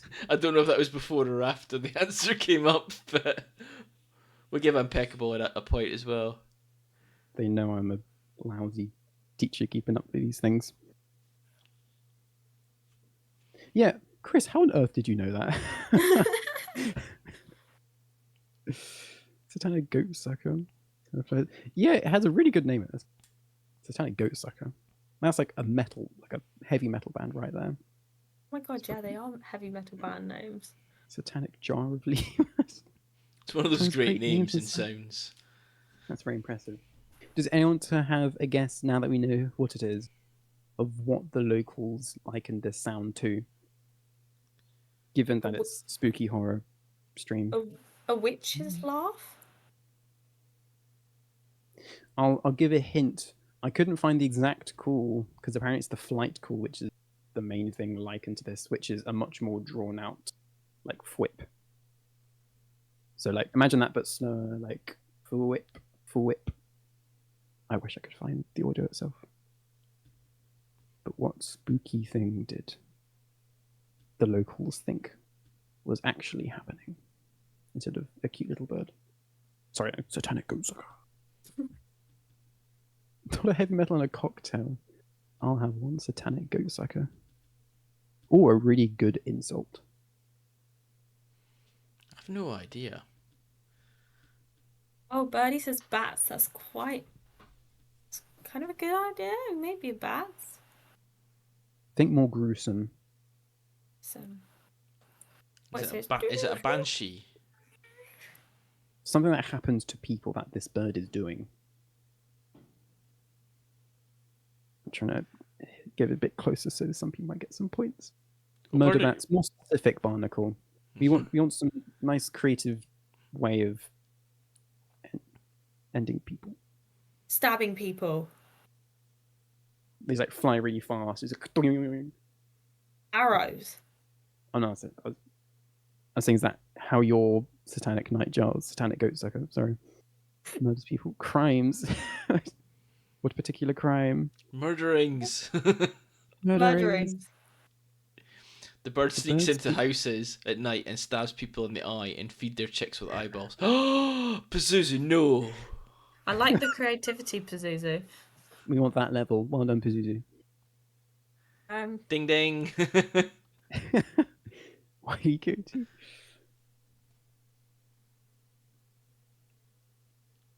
Wait, so is it? It's like apparently like a bit like a long drawn out whip. Tax evasion.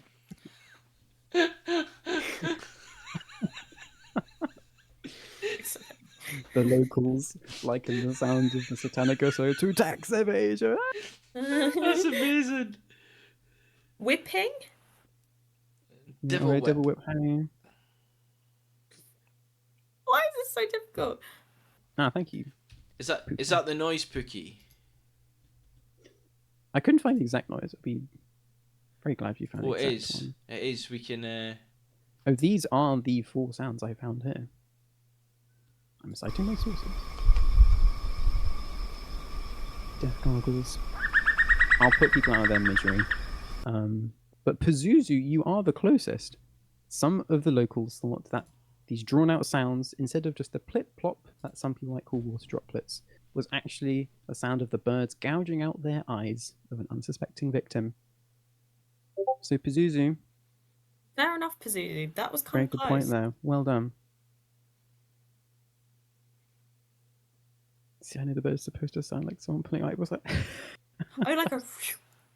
like a... I imagine. Oh my god. I would have never thought that.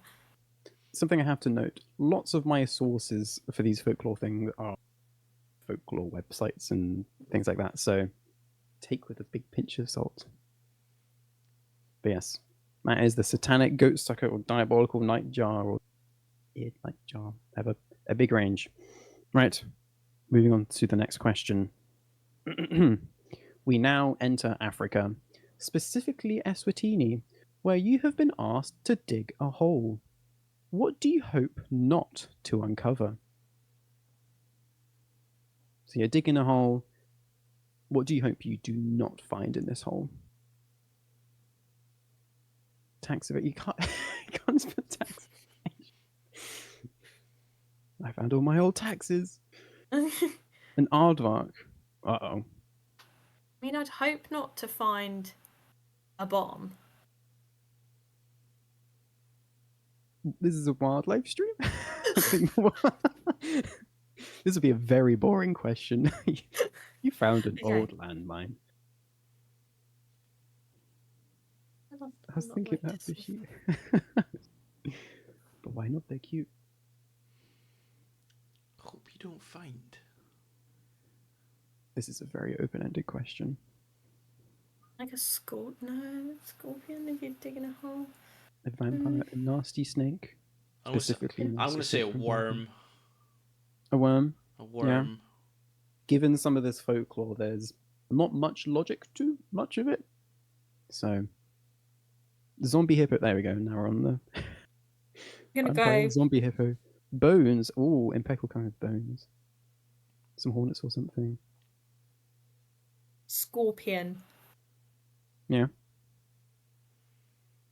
This is a two-part question as well. We'll come to the second part after the... Oh, ant's nest. That's kind of a good answer. Mm. Do you have an answer, Andy? Yeah, I said a worm. Oh, yeah, you have your worm. Sorry. What am I on about? There's too many people in this class. Right.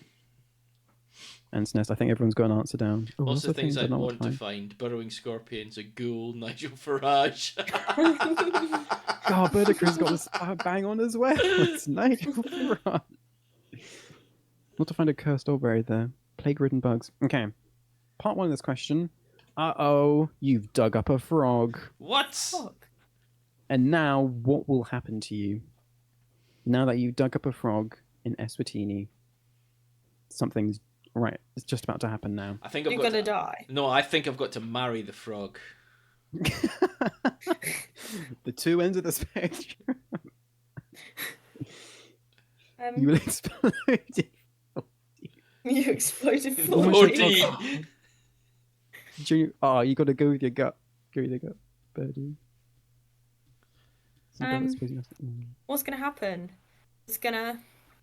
Something's going to happen. Pazuzu's with me. Pazuzu thinks we got to marry the frog as well. Turn into a witch, that's a good one. Ooh. You cursed. Cursed. He has to live with you for a year, or you are cursed. Yeah, I'm going to say cursed. Frog will curse you and all your teeth would fall out. Oh my God. I'm loving this creativity. This is amazing. You get oozed on. So the answer is you've got struck by lightning. No! For digging up a frog in Eswatini. So I think someone said you explode. Barnacle gets a point there. Explode in 4D. You technically would explode in 4D. It will curse your livestock. Maybe if being struck by lightning is cursed. Well, yeah. So apparently this is a fairly common association between frogs and weather events, which makes sense as frogs emerge during rain, and this natural occurrence may be at the root of many similar beliefs. This is a lovely sentence. Frogs also have very long tongues, which may explain why some think frogs shoot lightning from their mouths. Do something that. Do something that. Maybe. This person did, whoever, this little blog I found. Lightning does not make explode. This frog did. And it's for dramatic effect. That's rubbish. It's salamanders that summon lightning.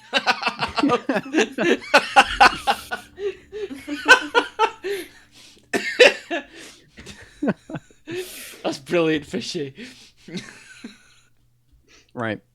We now move on to the final question, which has like several parts, but this is coming up to the final question. We are now in Mexico, where you are in your friend Bernard's house, where he's got a slight cold and he's lying in bed. You're about to walk over and say hi when Ascalapha odorata, also called the black witch moth, flies into the room. Uh-oh. What will happen now?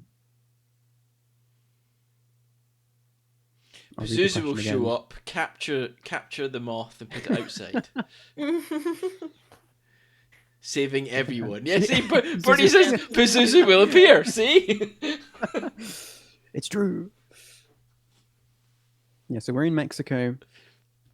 Your friend Bernard has got a cold, lying in bed.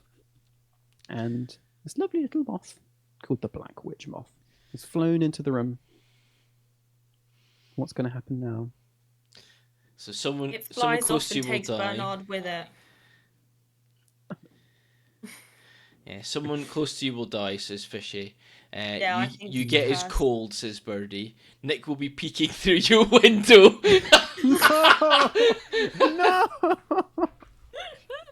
No. Brilliant, -1 Impeccable. point from Impeccable. -1 point. Brilliant. Yeah, that's a good. I like Impeccable's answer. Chris, your friend will die. Barnacle, it will lay eggs in your friend's orifices, and all the caterpillars will hatch everywhere, eating your friend, and you get pet moths. And you call them all Bernard. They're all called Bernard. Whoa! Thank you, Birdie, for gifting to Impeccable. Oh, thank you so much. Thanks, Birdie. That's very kind. Thank you very much. I don't know, they tend to take a more positive approach. I guess he will be cured. There's also a white witch moth, but that might be unrelated. Oh. Ooh. I do not know if they're related. And there's quite a few with a witch in them. I know you will fall out. Andy is immune. Woohoo! I knew there was a reason I was bald. It's got to be Bernard's dying. Yeah. How so? Not sure. Yeah. Andy, did you have an answer? I can't remember. I haven't said anything yet. I think Pazuzu will arrive to save the moth. Yeah. I know that's not the case, but I can't think of anything else. I'd love Pazuzu to be part of the story. So. Mm-hmm. Right, the answer is Pazuzu. No. So, Bernard will die, but... Well done to everyone got that correct. But your Texas friend shows up, and they don't believe that they're over there. So in Texas, they don't believe. So, Bernard, he's all good. He's fine. So in Texas, in Mexico, if this moth flies into your room, someone will soon die. But in Texas, that's not the case.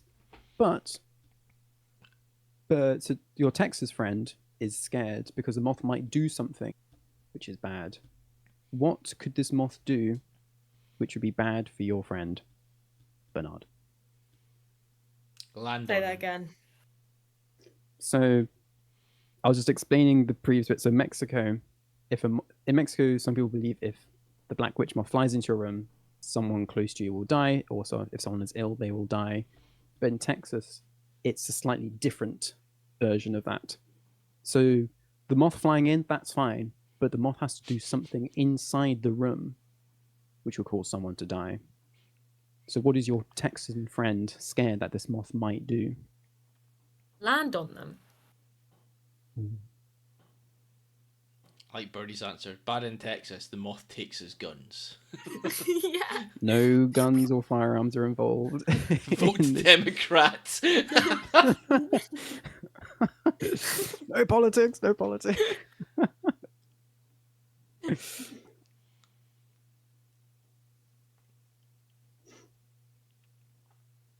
Any theories of what this moth might do, which would be bad? Eat veggie food. Which your Texan friend. Yeah. Steal their horse. I'm gonna say suck your blood. Yeah. Oh, does the Texan get the call? Ooh. Moth will enter your friend's urethra. Not quite. But I like the vibe you're on.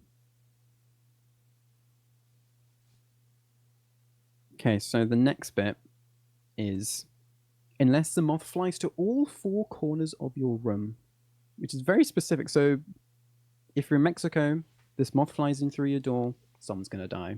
But if you're in Texas, moth flying in, that's fine. But it's got to go to all four corners of the room before someone will die.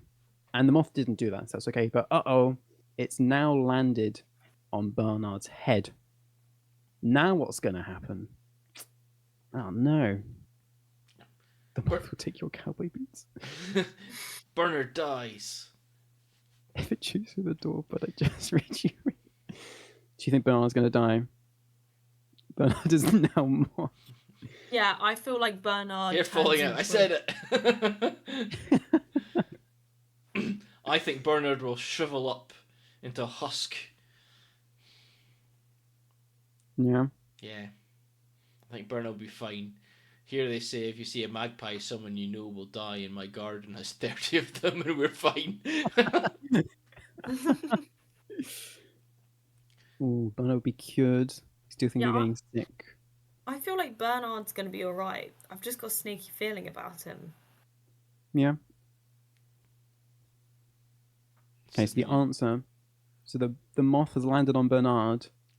And now, he's gone bald and he's lost all his hair. Well done, Chris. So, well done, Chris. This is quite impressive. But Kat, you said they'll be all right, so I'll give you another half point because they technically are, well, physically. Someone else said they'll be okay. Who was that? Someone said Pazuzu said they'll be fine. So I'll give you a half point as well. That's so funny. Bernard goes bald. Yeah, so because the moth landed on his head, he now goes bald and loses all his hair. But it's a good thing we're not in Paraguay or Argentina, otherwise the moth will have urinated on him. And that's a whole other story and beliefs and things there. So, yeah. Right, next bit. The moth has now landed on your Texan friend's head. What does your Texan think? So your Texan friend think will happen to them now. So your Mexican friend, Bernard, moth landed on him, he lost all his hair, but your Texan friend thinks something different. What do you think is going to happen to your Texan friend? Not wear cowboy hats anymore. Yeah. Yeah, I forgot to say, this moth is very big. It covers your hand. Wow. Like it's a big moth. Thank you, Pazuzu, for pointing that out. Oh yeah, catch. This is the same moth species for all these birdie, yes. This has a lot of specific folklore associated with this one moth. It's quite impressive. Moth saved a cow, rode a cowboy. I'm going with whatever Chris says. I feel like Birdie Chris might be right, but yeah. Catch Bernard's gold. Yeah. If you're really Did bad you ever or answer, really Andy? good, death or winning the lottery, take your pick. Ooh. Yeah, I want to go death. Yeah. Yeah. So the answer is, Chris is kind of half going. You win the lottery. Specifically win the lottery, not just like get rich or something. Specifically win the lottery. what? Chris must have access to my slideshow somewhere. This is scary now. This is the real scary bit of the Chris. Or he's known the moth. This has happened to him with this moth. Yeah, this is. His friend's gone bald. Chris is Google. Oh my gosh! So Chris gets another. Well, I guess he got half a point because the moth is a close personal friend. Who else said they'd be fine? Barnacle said you'd be good in life, and I'd say I'd give them a point because that's true. I'll say something. I think it's generally it. So yeah. If in some parts of Mexico, if the moth lands on you, you lose all your hair. Some parts of Texas, you win the lottery. So it varies quite a bit. Uh-oh, your Hawaiian friend has just come in. What news have they brought? This is now the final part of the final question. Over this moth. What do they think this moth is going to do? So this is specifically just to the moth entering the house, because I realize there's a lot of it now. So what do they believe, some people believe in Hawaii, happens when this specific moth flies into the room? Exclamation point. The island's going to explode. They used to have like a massive archipelago that all these moths kept on flying to people's houses and just dropped off on that one by one. It does have a very long time. Oh dear. You think it's a nice thing about when this moth comes into a room, someone is pregnant. that must have that would have solved so many arguments. It's like, oh my god, why are you pregnant, babe? The moth came in.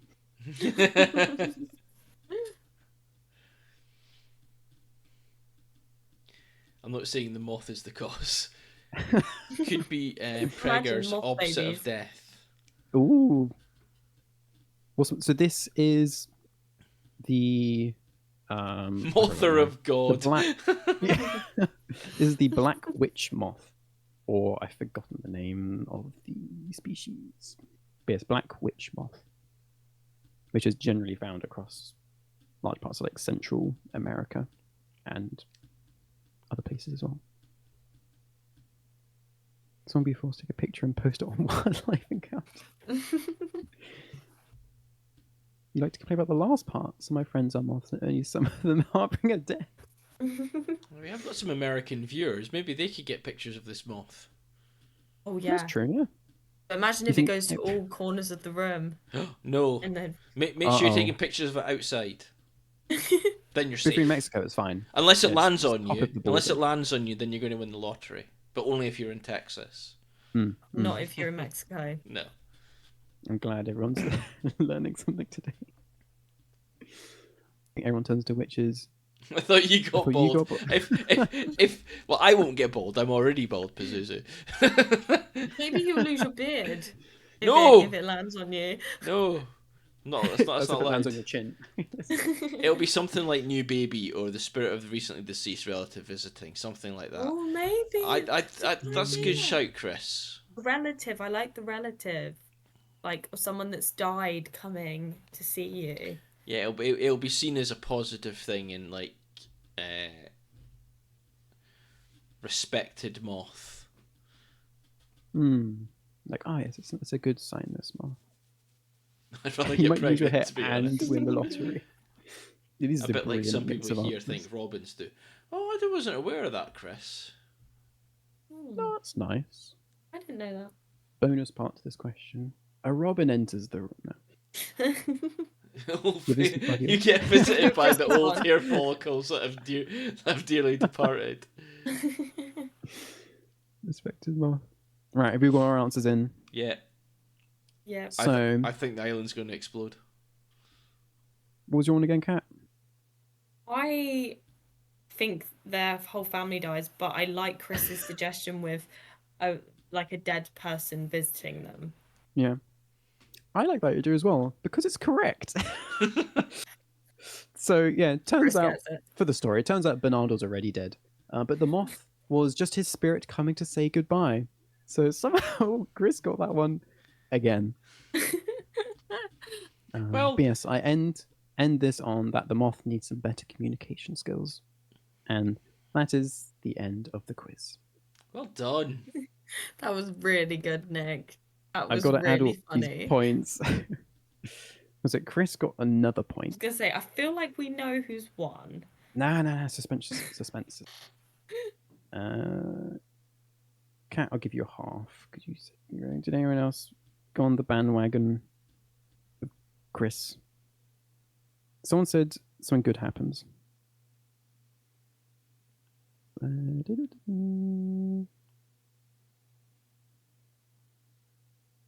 Barnacle, I'd say I'll give you a half because you said recently get visited by your recently departed hair follower.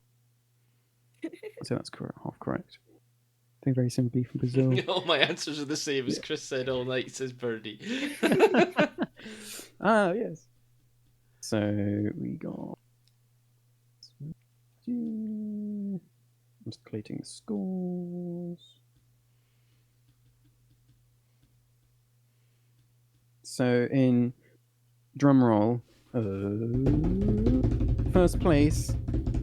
No one gonna believe it. It's Chris, Bird Chris. Way! 5.5 points out of nowhere. Got a huge number of these correct, which is very spooky.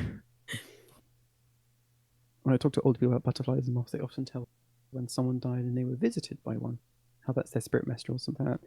Yeah, and I think what Bird Chris is saying, lots of beliefs with moths and butterflies are quite similar everywhere, so quite a lot of overlap. Second place, close second is Barnacle with 3 points. Oh, you got to, oh no. Black Witch Moth doing things. Thanks, Barnacle. Oh my god. Okay. How do we do that? So we got to fly into the room, fly to all four corners of the room, land on someone's head again, and then just fly around the room again. Maybe we could pick one. Land on Andy's head. That's because I can't lose my hair. But, oh my god! But I might win the lottery. That would be a great land on my head. Land on my head. We should get Andy a wig, and then someone dress up as this moth and goes over, touches Andy's head, and then the wig comes off. Next meetup, someone bring a wig. Yeah. We can do the flapping bit. Can't quite fly to all four corners of the room. That might end in disaster. Well, I can fly to all four corners of the room, but you just won't see me do it. I'm gonna kill no one's head to land on. Full dramatic rendition of the moth next meet. Absolutely. Yeah. Close third as well with 2.5 points is Cat. So well done. Well done, Cat. And then we had Pazuzu, Fishy, Andy, Birdie, and Impeccable kind of coming close fourth. Runners up. That's the way you say it. Who was second? So it's Chris first with 5.5, Barnacle with 3, Cat with 2.5, and then Pazuzu, Fishy, Impeccable 2, Andy, and Birdie with 1. But as it says at the bottom of the screen, I said all of you winners because you're all winners. Well done, everybody. It's okay, Birdie. We've got strong shoulders. strong backs, you know. You got a 1, Birdie. I can't remember what it was for, but I gave you a point. That was really good. Well done. Well done, Nick. Very good. Tells a lot of work going into that. Yeah. Yes. I think I had like 50 images downloaded onto my laptop for it, but no, it was good fun. I got planned for a Christmas quiz, so I'll keep your eyes and ears and brains out for that. These are Nick's results. It's very hard to see who won. Brilliant, Fishy. I can show you nice crystal clear. There they are. Love it. If moths really made you bald, then my hair would be gone long ago.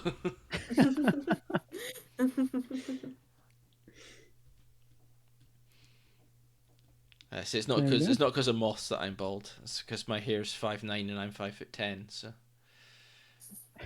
Well, you never know. A moth could have come. You know. Well, thank you for another gifted sub there, Birdie. No lottery winning either. That's exactly the same for me, Pazuzu. senses a joke there about hairy palms.